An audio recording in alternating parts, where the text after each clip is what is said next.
Hey guys, so I guess I shot myself in the foot yesterday. Remember the Cadillac I did the starter on? Well, that worked out perfectly, beautiful, no issues, no problems. Vehicle left, everything's great with that. But I mentioned in the video how alternators on these things suck. Guess what? This got towed into me. And somebody had done a starter or done an alternator on it, or started to, and took it all apart. There's the new alternator. Alternator mounts up there on the block and head. And they did the right thing. You got to pull everything apart. You got to pull the radiator out. You got to pull the support beam out. You got to pull the upper tie bar out. All that stuff has to come out to do an alternator on this.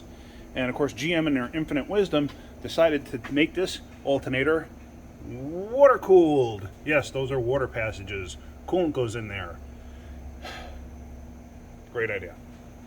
Why? Unnecessary. But anyway, so I don't know exactly what happened. It was at another shop. They started to do the alternator, and the car's been sitting for a while now, and the customer got aggravated with the people and towed it out of there and had it towed into us.